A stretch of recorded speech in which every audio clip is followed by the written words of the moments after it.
AITA for making a scene of my adult son and sticking my nose in his marriage. I'm 60 and terrible at texting on mobile devices, so I'm hoping I won't be evaluated on my grammar. Here's some context. My daughter-in-law, 32, and son, 33, have 3 children, ages 3, 2, and 4 months.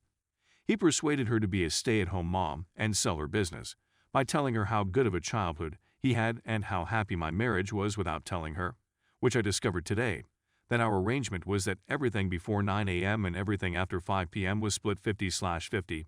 Sunday was my day off, and I was brought out twice a week. To continue the narrative on my previous visit, I observed my daughter-in-law was suffering psychologically, so I, my sister, 55F, and her partner, 53, pooled our resources and paid for a spa weekend for them while we babysat the kids for her birthday last weekend. On Thursday evening, I was ready for the kids to arrive when my daughter called, choking back tears, to tell they wouldn't be traveling because my son's buddy had come to town and he wanted to spend the weekend catching up with his buddies. I probed her a bit and was chatting a little about her position when she revealed that he did no chores, had no date evenings, and she essentially did all of the kid cares since that's what stay-at-home mothers do. I was honestly outraged. I persuaded her to leave me off with the kids and accompany a friend to the spa. I'd even went into my money to offer her your $500 to spend on herself.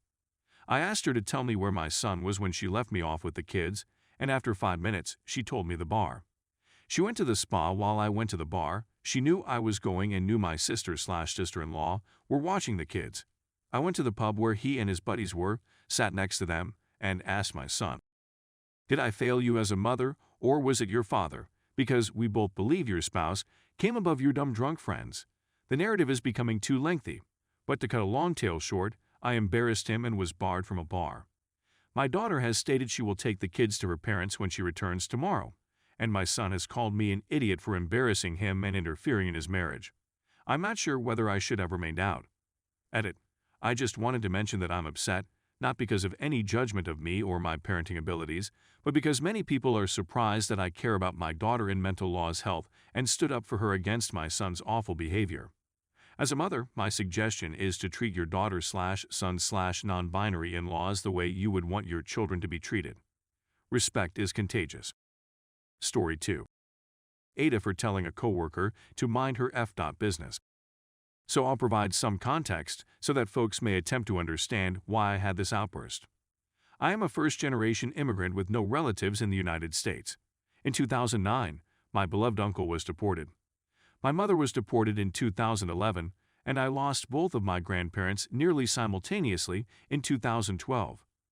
I have lost communication with certain extended family members, and I have relocated to a distant state with just my boyfriend. I work at a grocery store and usually stay to myself, but lately I've become close to one of the store greeters. Let's call her Susie. She is a 72-year-old lady who, in my opinion, is a diligent worker and a kind person. During my breaks, she began to chat to me. I and everyone else at work knew a lot about her since she loves to talk a lot, but I believe she is lonely. Okay, I'll just get to the point.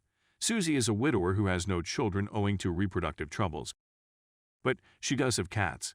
Willie and Bill are their names, and she refers to them as her sons. Susie and I connected over this, and we chat a lot about our cats, and I'd even go over to her house every 2-3 weeks to help clean out and wash her litter boxes. Anyway, we have a colleague named Karen who is the boss's minion and believes she can boss us about, which is very obnoxious. So Karen overheard us talking about Susie bringing her boys to the vet, and I was thinking about accompanying her or my partner. "I didn't realize you people held playdates for kids," Karen said loudly. She knows Susie doesn't have children, so I'm guessing she was inquisitive. Susie, being the angel that she is, said, "Oh, we do. We have playdates with our pets." Karen's expression altered and she became agitated, saying, "Animals aren't kids," which made Susie and me uncomfortable. Susie attempted to shrug it off, saying something along the lines of, "To each their own," but Karen persisted, scolding us and telling us how horrible it was for us to equate children to animals. She went on and on about how she had a relative who had lost a baby and couldn't comprehend hearing people like us referred to animals as children. I was becoming frustrated because Susie seemed to be crying, when Karen added, "But I suppose I shouldn't expect someone who can't have their own children to understand." To say I was stunned, she said, was an understatement. Susie looked upset, so I said, "Karen, Why don't you mind your own seeking business? Karen fussed and puffed about telling the management what I said to her, but Susie eventually took the day off and requested time off.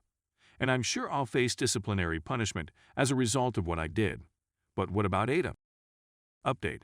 I was let go by this employment, which turned out to be a blessing in disguise. I was treated extremely terribly after involving HR on the advice of many in this thread. I had a horrible feeling if I did that I would be tormented endlessly, since the HR we have is what is known as partnered HR, and they are all about the employer and protecting their business, not the workers. I had talked with Susie, who was first hesitant to escalate the problem, but I told her I was going to handle it on our behalf, and before I knew it, I was being picked on. It's okay, I was let go, and Susie resigned shortly after, and I'm now cleaning her home and cooking for her. I thankfully do not require money. My partner and I knew something like this would occur if I took matters to HR, so they are working OT at the moment, and Susie, being the angel she is, has helped me when needed, which is why I am doing all of her housework to repay her for the assistance she provided this past month.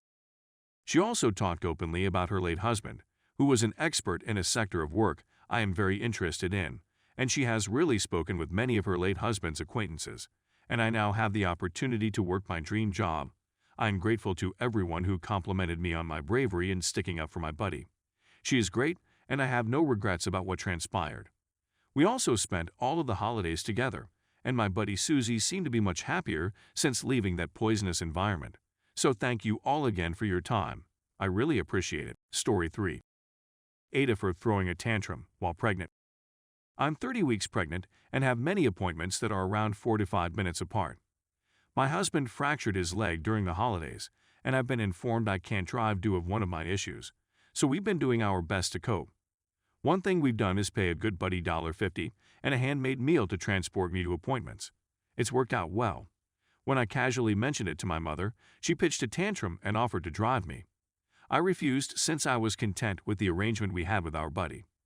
Well, my mom knew I had an appointment last week, so she accidentally dropped some items off. I really don't like it when she drops by unexpectedly, so I was irritated just before and insisted on driving me. It seemed a little diva-ish to beg our buddy to stay when she was already there and willing, so I agreed. We were nearly late because she insisted on stopping in the city for a Starbucks.